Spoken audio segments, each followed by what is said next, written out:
The story begins with an ice cream truck traveling at high speed, driven by a man named Abu Sabar. Inside, a woman looks terrified as Sabar drives the vehicle towards a school. Simultaneously, a motorcade belonging to the U.S. ambassador arrives at the school to pick up his son who has just finished his activity. However, before they went home, the son asked his father to stop by the ice cream van to buy his favorite treat. Unexpectedly, an unfortunate incident occurred. The incident was highlighted by the media, who reported that the U.S. ambassador was killed, along with dozens of other children including the ambassador's son. Meanwhile, Abu Sabar manages to escape and head to a training camp located in Korea. On the other hand, we are introduced to two Navy SEALs, Istila and his best friend, Def. At the time, they were having a casual conversation. Term has just received the good news that he will soon become a father. Hearing this, Def, who is his close friend, invited him to celebrate on a beach. What's going on, sir? What's up, brother? What we knew about each other's strong bond is operating. Bundle of twigs is strong. Meanwhile, in the country of Costa Rica, a beautiful woman named Lisa was introduced. Lisa is a nurse who devotes herself to caring for children in a remote village. Shortly after, a man named Cristo arrives in the village and is immediately welcomed with enthusiasm by the children. As evening approaches, Lisa is visited by her partner Walter. However, their identities are not just nurses and ordinary citizens, they are actually secret agents tasked with investigating the network led by Cristo. The man is known to be the mastermind of a terrorist organization operating throughout Southeast Asia. Before they know it, their cover is blown. The next day, Lisa and Walter stayed at a hotel in Costa Rica. As they were enjoying a game of snakes and ladders, there was a sudden knock on their door. A suspicious Walter rushed to the door to check. However, misfortune was not to be denied. As soon as he opened the door, the attack came without mercy. How much do I owe you? Nada. Walter was killed on the spot, while Cristo's men immediately kidnapped Lisa and took her to an unknown location. The 7 team members gathered to discuss their mission: rescue a hostage being held in Costa Rica. After devising a strategy, they bid farewell to their respective families before tomorrow's departure.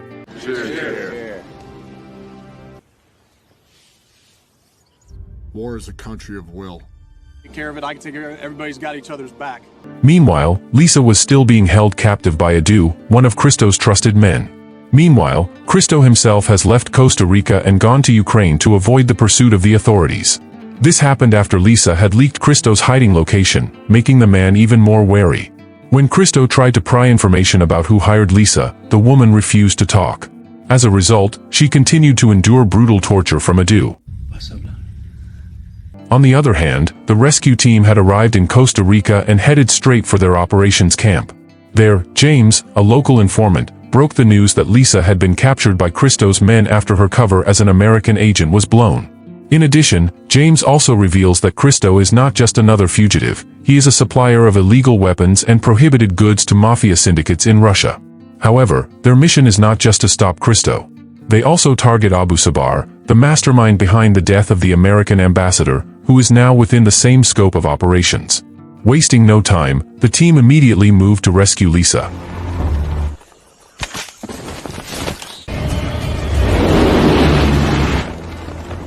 They arrived at the location that had been identified as the place of confinement. However, they could not attack immediately as the main evacuation team would only be leaving from the operations center the next day. Therefore, they were instructed to keep an eye on the place until the right time came. Blackbeard, Maine. This is Blackbeard Act. An increase in traffic at secondary location. You ready? Roger that, sir. The next morning, 2 military helicopters appeared in the sky, bringing with them 2 rubber boats. The boats were then lowered into the water for the pickup team to use in approaching their target secretly. Once set up, they quickly moved towards Cristo's hideout, where Lisa was still being cruelly tortured at the hands of Adu. This is Blackbeard. Radio check over. As they got closer, the team managed to pick up a conversation coming from inside Lisa's confinement room. Hearing about her plight, they decided to act immediately. 2 team members remained in their positions, observing from a distance with sniper rifles, ready to provide cover if needed. Meanwhile, the other 5 members began to infiltrate Cristo's base. With highly trained combat skills, they managed to take out the guards one by one without making a scene.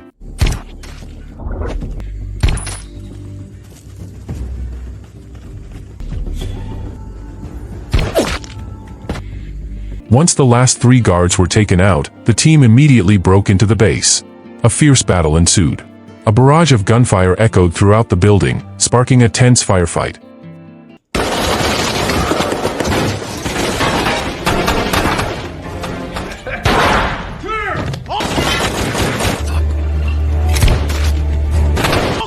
In the chaos, the team managed to find Lisa.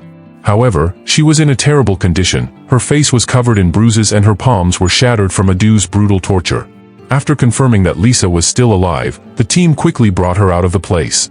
However, just as they stepped outside, reinforcements from Christo's men began to arrive, sending them back into a fierce battle.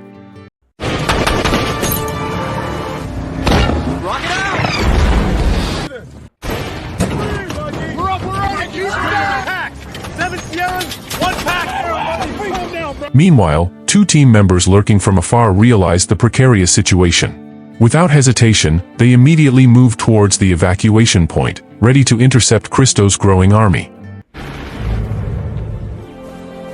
Luckily, the evacuation team arrived in time. Heavily armed, they immediately showered Christo's men with merciless gunfire. The surviving pursuers chose to hide, not daring to fight back. After such a thrilling battle, the team finally managed to escape from the siege of the criminals.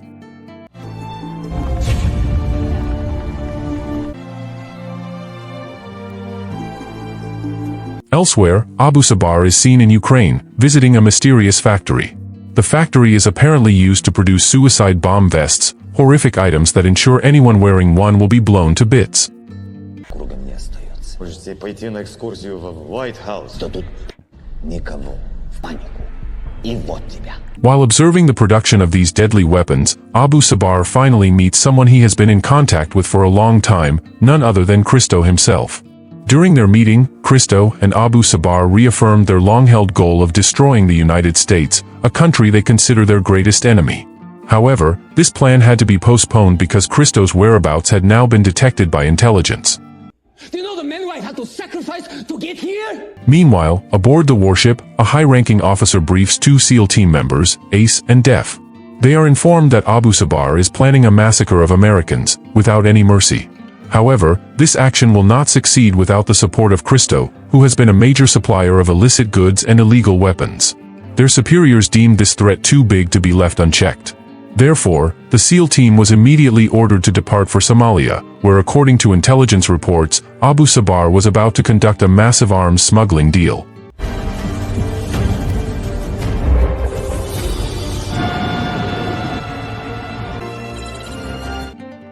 Upon arrival in Somalia, Ace and his partner, Ray, set out on a reconnaissance mission. From a distance, they observed the process of transferring illegal weapons that would be sent to Mexico. These weapons would later be smuggled into America through the border, posing a major threat to the country's security. Realizing the danger that lurked, Ace and Ray immediately reported their findings to their superiors. To Mexico. It has shipped Roger, good check. Be advised, we got 2. on Cedros Island off the... On the other hand, another SEAL team managed to find Christo's location. Apparently, he was relaxing on a luxury boat in the waters of the South Pacific.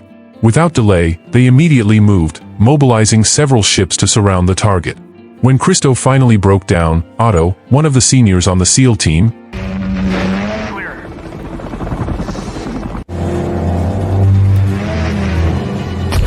cornered and with no other choice, Christo finally opened his mouth. He revealed that an explosive vest manufactured in Ukraine would soon be shipped to America. Worse still, the vests had been fitted with special bombs designed to be difficult to detect, even by the most advanced technology. Otto then pressed Christo to name the cities targeted for attack.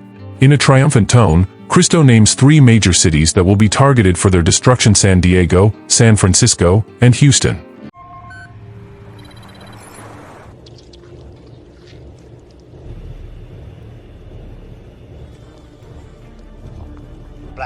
Meanwhile, Rock, Def, and their team finally arrive in Mexico with a mission that has been ordered by their superiors to eliminate the terrorists operating in the region. When they infiltrate a house suspected to be the enemy's headquarters, a fierce firefight is inevitable. The atmosphere was tense, gunshots were exchanged.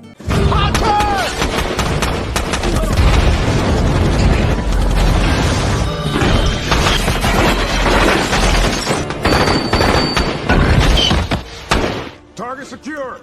Set security. until finally they managed to eliminate all the targets at that location. However, their mission was not over. Shortly after the operation, they received new orders. Their superiors informed them that Abu Sabar was planning to escape to the border through an underground tunnel. Realizing that this was a golden opportunity to capture him, the team moved immediately. The journey to the next location was not easy.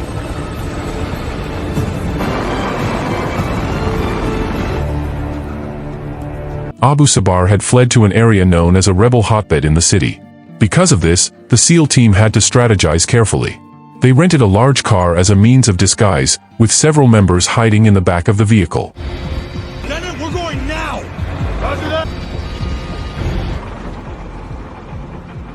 As soon as they arrived at their destination, the originally calm situation suddenly turned into a battlefield.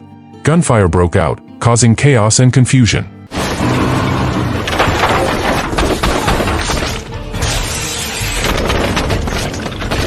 With practiced tactics and combat skills, the team managed to take out several guards. Soon after, they divided up their duties. Some remained on guard outside, while others went inside the building to search for Abu Sabar.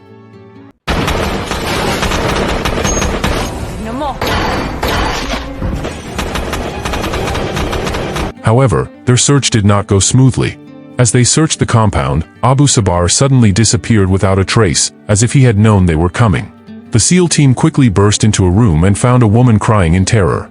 However, before they could approach her, a massive explosion occurred, destroying most of the base.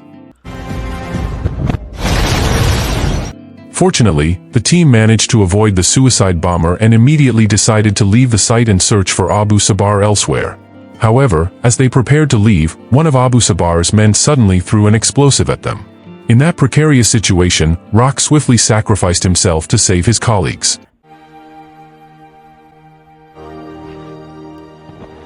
Things got even more chaotic when a group of rebels showed up and launched a surprise attack. In the midst of a fierce firefight, they realized that Abu Sabar was still at the base, deliberately hidden by the rebels. The battle was brutal, resulting in several SEAL team members losing their lives. One of them, who was already seriously wounded, was almost executed by the enemy, but a team member managed to save him by throwing a grenade in time, ending the enemy resistance in one blast.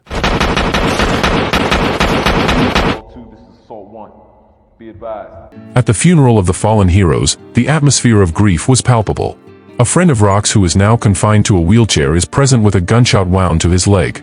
Meanwhile, Angel, Rock's wife, and her family try to accept the harsh reality that they have lost their loved one. The sadness deepens as Rock is supposed to welcome the birth of his child, but fate says otherwise. At the end of the movie, we are shown Angel, who has now given birth. In her solitude, she reopens the note Rock once wrote, reading it over and over again while crying in memory of her departed husband. It's over. A heartbreaking ending, full of sacrifice and sadness in the military.